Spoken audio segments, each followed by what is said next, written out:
أنفسنا ومن سيئات أعمالنا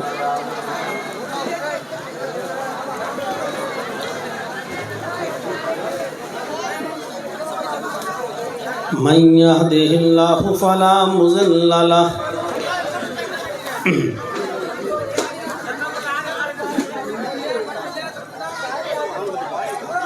ومن يضلله فلا هادي له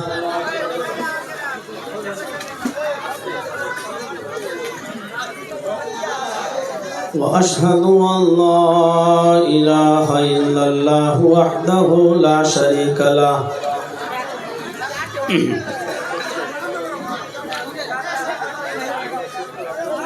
وأشهد أن محمدًا عبده ورسوله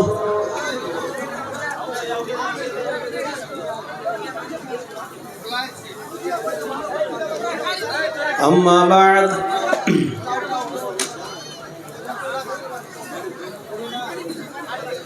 فإن خير الحديث كتاب الله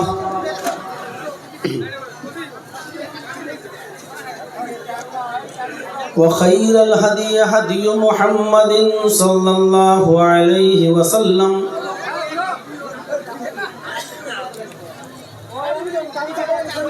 وشر الأمور محدثاتها وكل محدثة بدعة وكل بدعة ضلالة وكل ضلالة في النار.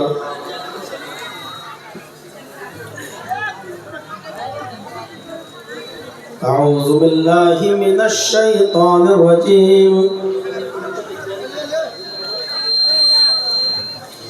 بسم الله الرحمن الرحيم.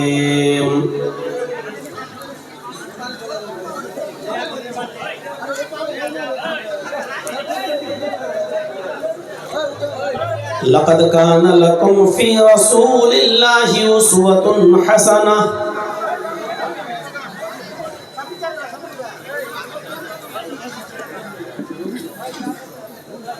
وعن جبير بن مطعم رضي الله تعالى عنه قال سمعت رسول الله صلى الله عليه وسلم يقول إن لي أسماء أنا محمد وأنا أحمد وأنا الماحي يمحو الله بي الكفر وأنا الحاشر يحشر الناس على قدمي يوم القيامة وأنا العاقب والعاقب الذي ليس بعده نبي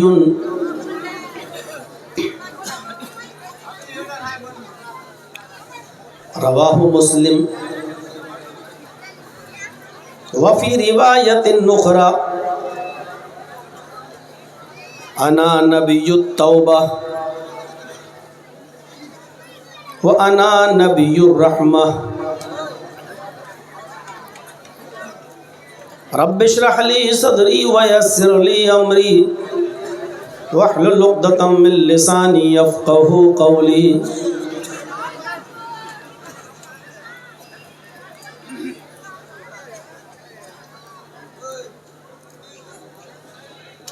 صدر محترم،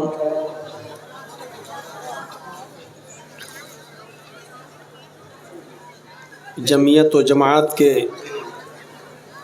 ذمہ دار فضیلت الشیخ مولانا اسرائیل عالیاوی صاحب،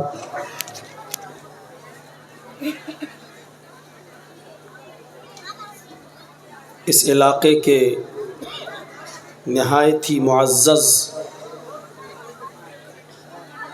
شخصیت سردار سالک مومن صاحب، اسٹیج پر بیٹھے ہوئے مؤقر اور معزز علماء کرام،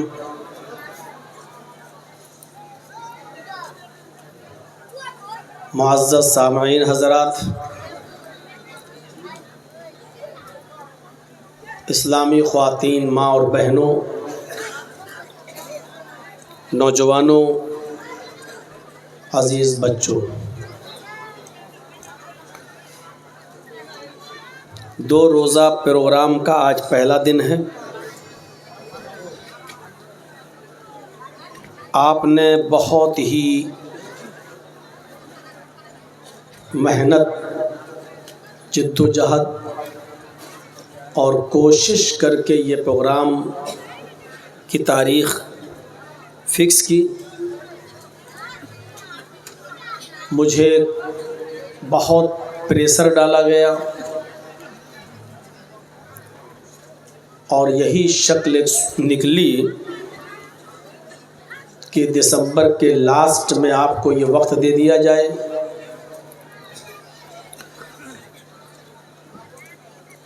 چونکہ جنوری کا پورا مہینہ میرا بامبے میں رہتا ہے،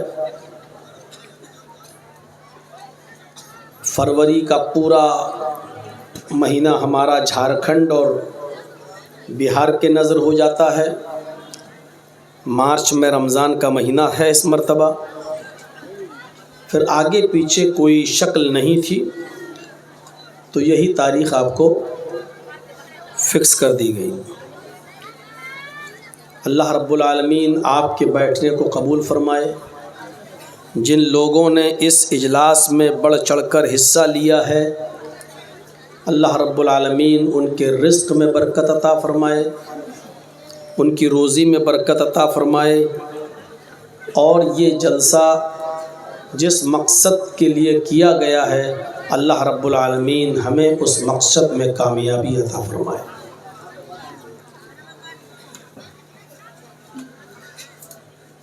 دنیا کا اصول ہے اور ایک ضابطہ ہے کہ انسان کو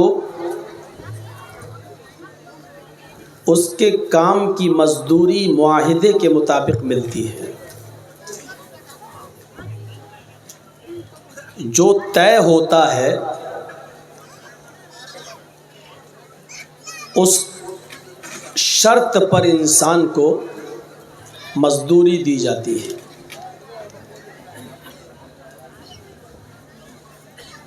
ایمان بھی ایک معاہدہ ہے اور عمل اس کی شرط ہے۔ الا الذین آمنوا وعملوا الصالحات۔ آپ کسی مالک کے یہاں جب کام کرنے کے لیے جائیں گے، آپ کی ایک ڈیوٹی فکس ہے کہ آپ 10 بجے سے یہ کام کریں گے اور 5 بجے تک آپ کی ڈیوٹی ہے۔ یہ ایک عہد و پیمان ہو گیا، ایک شرط ہو گئی۔ 10 بجے آپ ہمارا مکان بنانا شروع کریں گے، آپ مستری ہیں، آپ صبح 10 بجے سے کام شروع کریں گے اور 5 بجے آپ کام ختم کر دیں گے، ہم آپ کو 1000 روپیہ آپ کی مستری کا دیں گے۔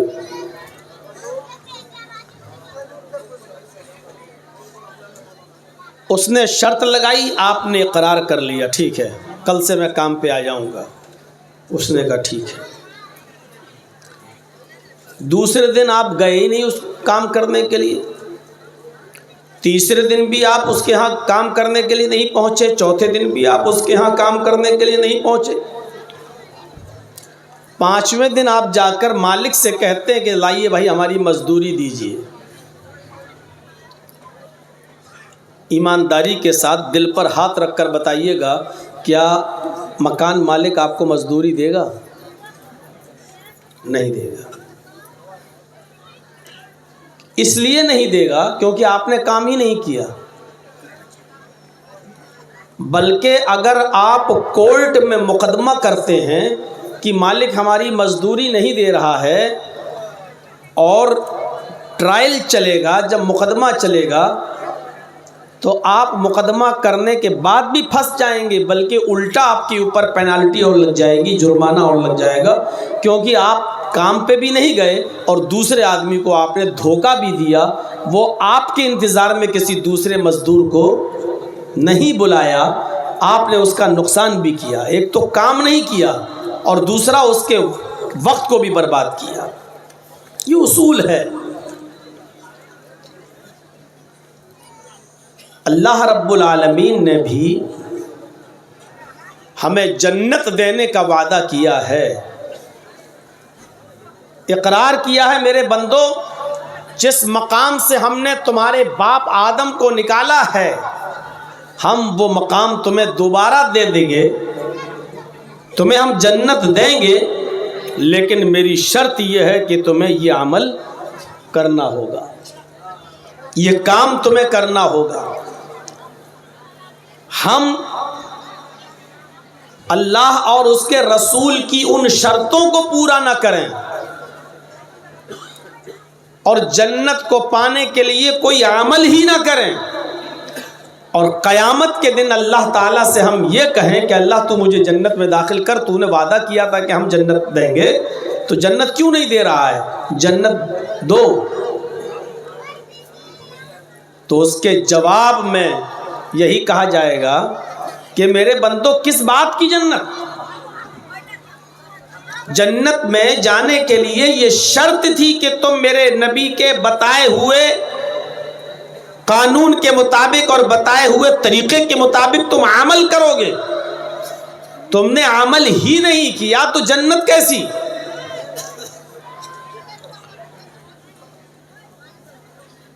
کیا کوئی کہہ سکتا ہے کہ اللہ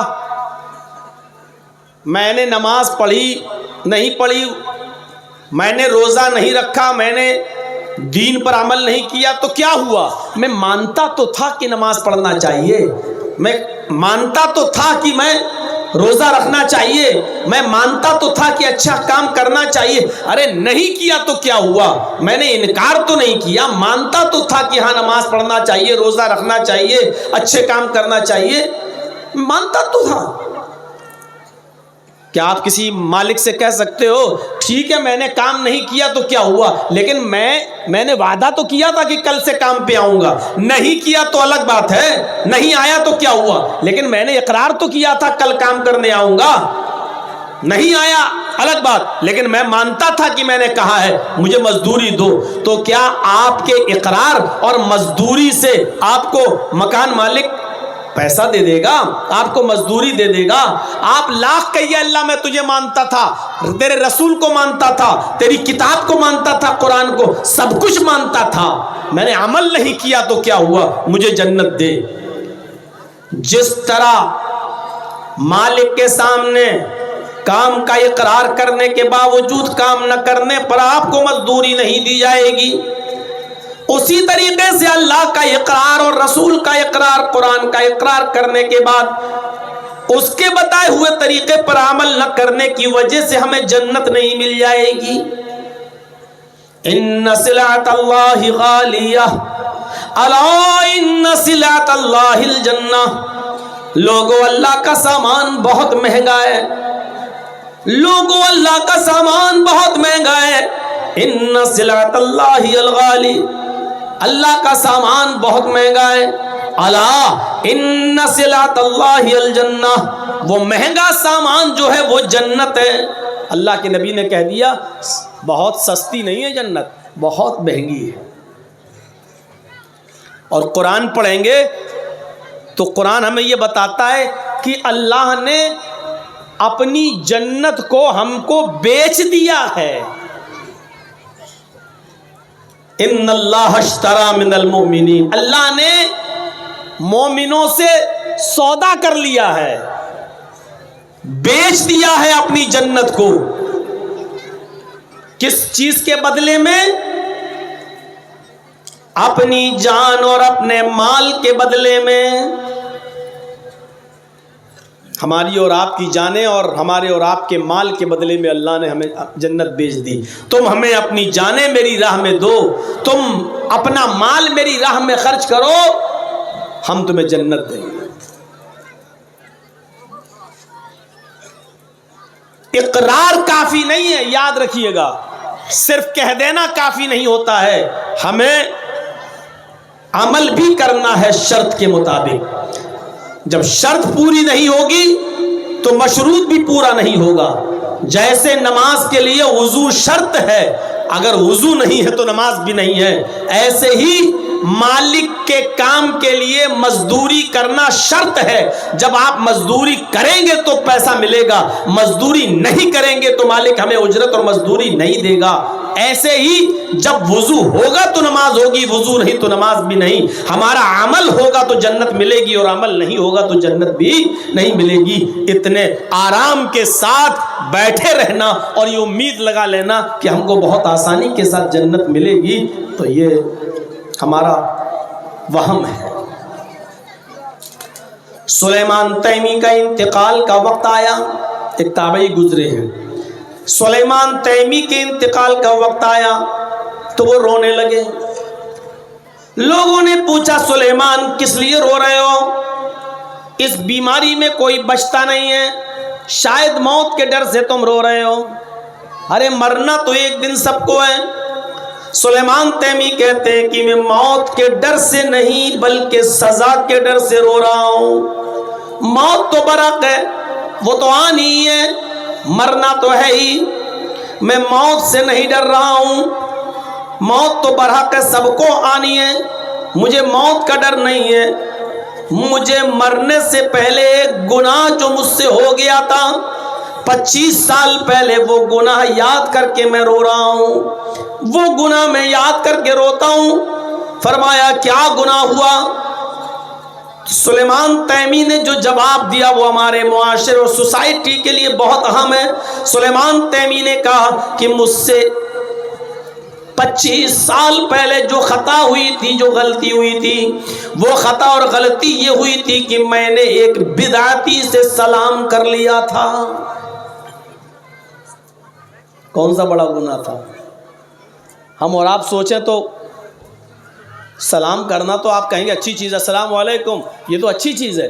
وہ کہہ رہے ہیں کہ میں نے ایک بدعتی کو سلام کر لیا تھا، ایک مرجیہ کو یا قدریہ سے جو تقدیر کا انکار کرتے ہیں، میں نے ایسے بدعتی سے سلام کر لیا تھا۔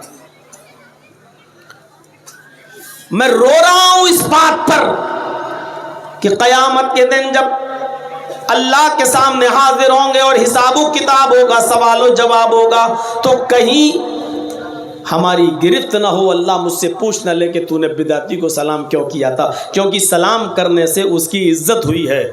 بھئی آپ کسی کو سلام کر رہے ہیں تو یہ اس کی عزت ہے، اس کی عزت ہے، اس کی توقیر ہے۔ تو بدعتی کی عزت کرنے سے اسلام نے منع کیا ہے، بدعتی کو سلام کرنے سے حدیث میں منع آیا، بدعتی کو اپنے گھر میں ٹھہرانے سے اسلام نے منع کیا ہے، بدعتی کی عزت کرنے سے اسلام نے منع کیا ہے۔ لعنت اللہ علی من آوى محدثا، اللہ کی لعنت ہو اس آدمی پر جو کسی بدعتی کو اپنے گھر میں پناہ دے، کسی بدعتی کو اپنے گھر میں ٹھہرائے۔ اللہ کی لعنت ہو شخص پر جو کسی بدعتی کو سلام کرے۔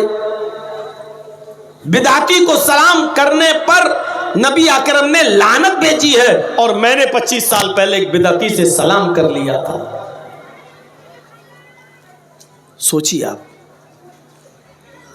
کتنا احساس تھا ان کو، پوری زندگی عمل نماز اور روزے میں گزری ہے، پھر بھی یقین نہیں ہے کہ ہم جنت میں جائیں گے۔ ہماری تو پوری زندگی گناہوں میں گزری ہے اور پھر بھی یقین کے ساتھ بیٹھے ہیں اللہ مہربان ہے جنت دے گا۔ ان کی پوری زندگی نیک عمل میں گزری اور کہہ رہے ہیں انتقال کے وقت رو رہے ہیں کہ اللہ کہیں سوال جواب نہ کر لے کیونکہ ایک بدعتی کو سلام کر لیا تھا۔ کتنا احساس تھا، اپنے گناہوں کا خیال رکھتے تھے، کتنے گناہ ہوئے، کہہ رہے 25 سال سے بس ایک ہی گناہ ہوا ہے بس۔ ہم نے تو صبح سے لے کے شام تک کتنے گناہ کیے ہوں گے، آج ہی ایک دن میں وہ ہمیں یاد نہیں ہوں گے۔ ان کی پوری زندگی نیکیوں میں گزری، ایک گناہ ہوا تو رو رہے ہیں، کہیں اللہ ایسا نہ ہو کہ جنت چھین لے ہم سے، اور ہماری تو پوری زندگی گناہوں میں گزر رہی ہے اور ہم اطمینان سے بیٹھے کہ ہمیں جنت ملے گی۔ ہم ہنستے ہیں۔ کتنے لوگ اس مجمع میں ایسے ہوں گے کہ جن کے ماں نہیں ہوگی، کسی کا باپ نہیں ہوگا، کسی کا بھائی نہیں ہوگا۔ کبھی آپ نے سوچا ہے کہ آج ہم ہنس رہے ہیں اور اس وقت میرے باپ کی روح کے ساتھ کیا ہو رہا ہوگا؟ کبھی آپ نے سوچا ہے آپ ہنس رہے ہیں، نماز چھوڑ رہے ہیں، روزہ چھوڑ رہے ہیں، اس وقت آپ کی ماں کی روح کے ساتھ کیا ہو رہا ہوگا؟ غور کرو، جب کوئی بچہ، جب کوئی لڑکا اپنے باپ کے لیے، ماں کے لیے دعا کرتا ہے، باپ مر گیا تو اس کے لیے دعا کرتا ہے کہ اللہم اغفر لہ وارحمہ وعافہ واعف عنہ واکرم نزلہ ووسع مدخلہ واغسلہ بالماء والثلج والبرد۔ اور ماں ہے تو اس کے لیے یہ دعا کرتا ہے اللہم اغفر لہا ورحمہا وعافہا واعف عنہا واکرم نزلہا ووسع مدخلہا واغسلہا بالماء والثلج والبرد۔ جب یہ دعا اوپر جاتی ہے، فرشتے اس دعا کو لے کے جاتے ہیں، اس کی روح کے درجات کو بلند کیا جاتا ہے، اس آدمی کو عزت دی جاتی ہے، اس کے لیے ایک الگ مقام تیار کیا جاتا ہے، اس کے درجات کو بلند کیا جاتا ہے۔ تو وہ پوچھتا ہے فرشتوں سے، آئے فرشتوں، آج میرے درجات کو بلند کرنے کی وجہ کیا ہے؟ آج مجھے میری عزت و توقیر کی وجہ کیا ہے؟ آج میرا درجہ بلند کیا جا رہا ہے، آخر اس کی وجہ کیا ہے؟ اس کو بتایا جاتا ہے آج تیری اولاد نے تیرے لیے دعا کی ہے، آج تیرے بیٹے نے تیرے لیے دعا کی ہے، آج تیری بیٹی نے تیرے لیے دعا کی ہے، اس دعا کی برکت سے اللہ تیرے درجے کو بلند کر رہا ہے۔ مرنے کے بعد کوئی عمل آپ کو فائدہ نہیں پہنچائے گا سوائے نیک اولاد کے، یا آپ اپنی زندگی میں کوئی نیک کام کر گئے ہو۔ بس کسی فقیر کو، غریب کو کپڑا پہنا گئے، جب تک وہ کپڑا اس کے جسم پر رہے گا، مرنے کے بعد آپ کو ثواب ملتا رہے گا۔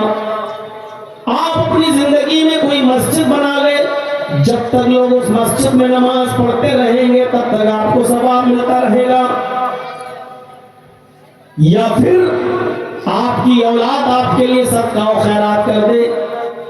ایک صحابی ہے، کہا اللہ کے نبی صلی اللہ علیہ وسلم میری ماں کا انتقال ہو گیا ہے، کیا میں اس ماں کے لیے ایک مسجد بنا دوں تو کیا اس کو ثواب ملے گا؟ آپ نے فرمایا ہاں۔ ایک اور صحابی، کہا اللہ کے رسول میرے باپ کا انتقال ہو گیا ہے، کیا میں اپنے باپ کی طرف سے صدقہ اور خیرات کروں تو کیا ثواب ملے گا؟ آپ نے فرمایا ہاں۔ ایک اور صحابی، کہا اللہ کے نبی میرے ماں باپ کا انتقال ہو گیا ہے، میں ان کے لیے ایسا کون سا کام کروں کہ انتقال کے بعد ان کو ثواب پہنچتا رہے، ان کے اوپر رحمت ہوتی رہے؟ اللہ کے نبی نے فرمایا تم لوگوں کے لیے پانی کا ایک کنواں کھدوا دو یا پانی پینے کا انتظام کروا دو، جب تک لوگ اسے پانی پیتے رہیں گے تمہارے ماں باپ کو ثواب ملتا رہے گا۔ کبھی آپ نے اپنے ماں باپ کے لیے یہ نیکیاں کی ہے؟ کبھی آپ نے اپنے ماں باپ کے لیے دعا کی ہے؟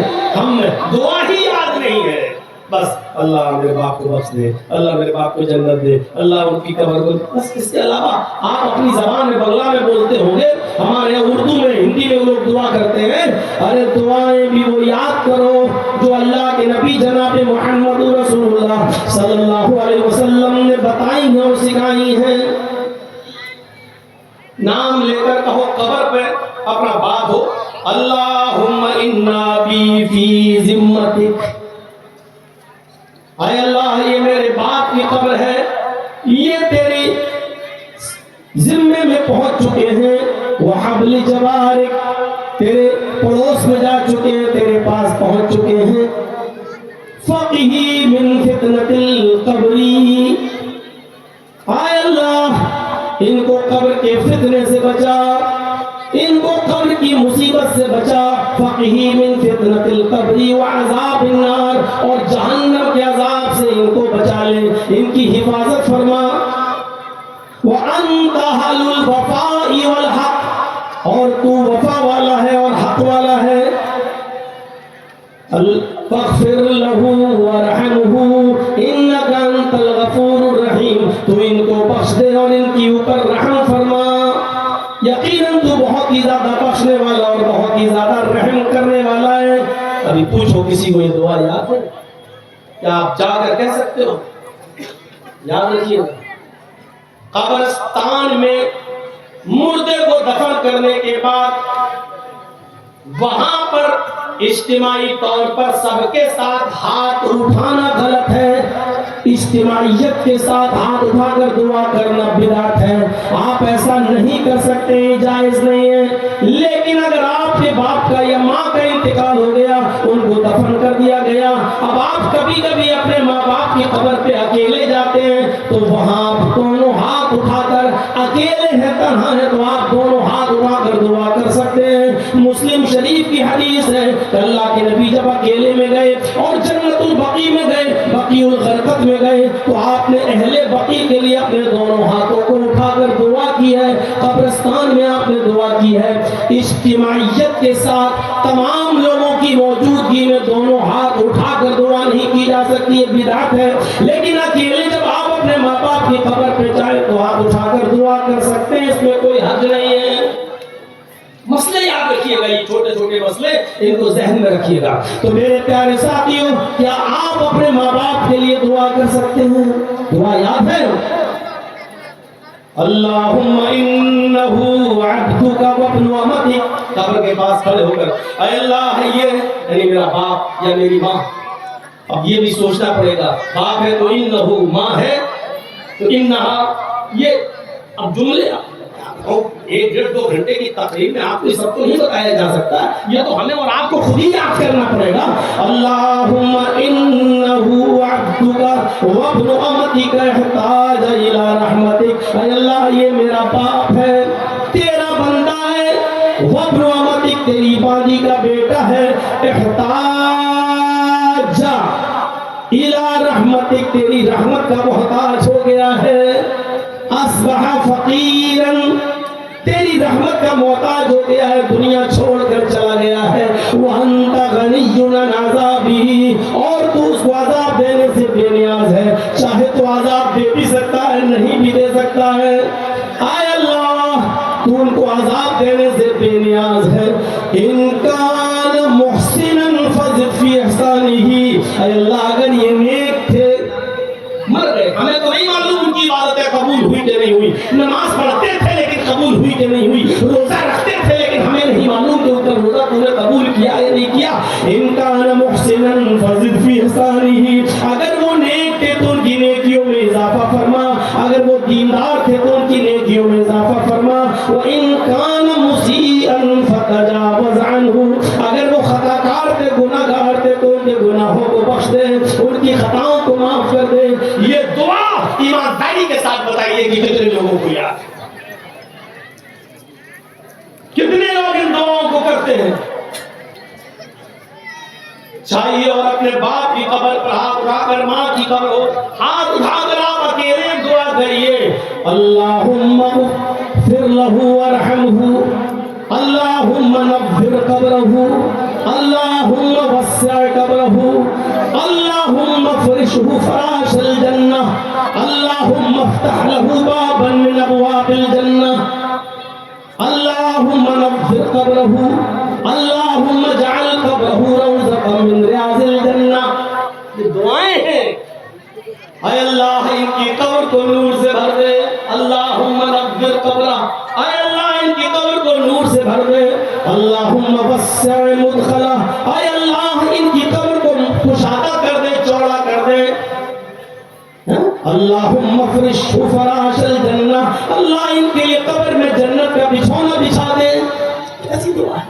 اللہم افتح لہ بابا من ابواب الجنہ، اللہ جنت کے دروازوں میں سے کوئی دروازہ ان کے لیے کھول دے. اللہم اجعل قبرہ روضۃ من ریاض الجنہ، اللہ ان کی قبر کو جنت کی کیاریوں میں سے کوئی کیاری، جنت کا باغیچہ بنا دے، جنت کا باغ بنا دے.